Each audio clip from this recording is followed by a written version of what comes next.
Okay, forget everything you think you know about prison breaks. No smuggled tools, no violent standoffs, definitely no dramatic helicopter rescues.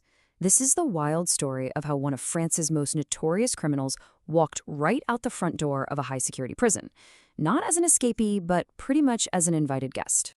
48 hours. Let that sink in. We're talking about a full weekend, and for 2 whole days, a high-profile, dangerous inmate was missing. But the really insane part? Nobody, and I mean nobody, even knew he was gone. That's right. It wasn't until the Monday morning roll call that officials at Villepinte prison realized Ilyas Kherbouch was long gone. So you've got to be asking, what kind of criminal masterminds a disappearing act this audacious? Well, let's meet the man they call the king. See? He's not just some common criminal. The French media and the entire justice system, they have a title for this guy.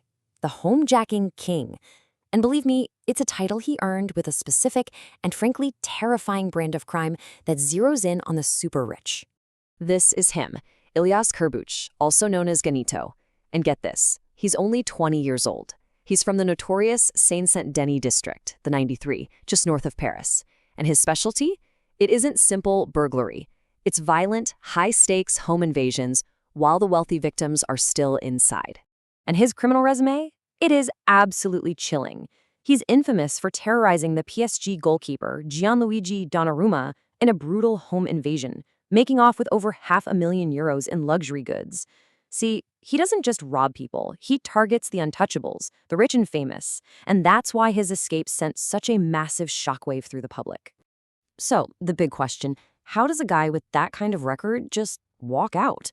This is the heart of the story, what some in the French press are calling le casse du siècle, the heist of the century. But this wasn't a heist of money or jewels, it was the heist of a person. The plan was just so simple. It was brilliant. 2 of his buddies, dressed up as cops, didn't storm the gates. Nope. They just walked up and presented a piece of paper, a perfectly forged extraction warrant.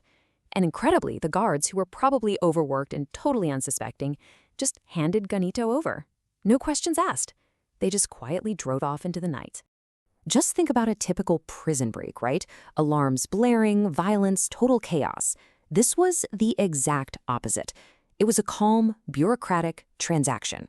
He wasn't freed by force. He was released by fraud. It was silent, clean, and just utterly humiliating for the entire French prison system. And this right here, this is the key. The most powerful weapon Ganito's crew had wasn't a gun or a bomb, it was the prison's own rulebook. They literally turned the system against itself, making the guards willing participants in their own security failure.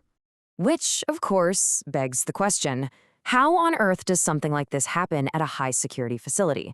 Was it just one guard's epic mistake? Well, the answer is a lot more complicated, and it points to a system that's been pushed to its absolute breaking point. 200%. This one single shocking number helps explain everything. It points to a problem that is way bigger and way more dangerous than just one forged document. That's the overcrowding level in some French prisons like Villepinte. When a system is under that kind of pressure, with staff stretched so thin, working double shifts and managing twice the inmates they're supposed to, things get missed.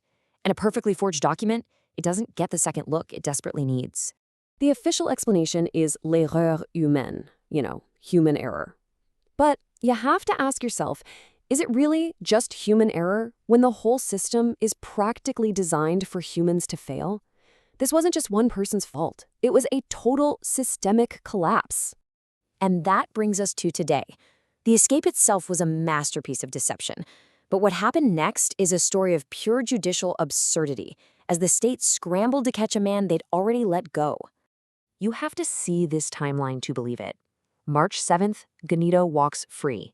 5 days later, a Paris court, completely unaware he's gone, by the way, sentences an empty defendant's box to another 6 years in prison. They were literally sentencing a ghost. And that's exactly what the media started calling him, un détenu fantôme, a ghost inmate. By walking out the front door, he didn't just get his freedom, he humiliated the entire state and instantly became a legend in the criminal underworld. He became a myth. So we're left with this massive question. Where is the ghost now? Is he being protected by the powerful criminal networks back on his home turf? the 93 district a place known for hiding fugitives?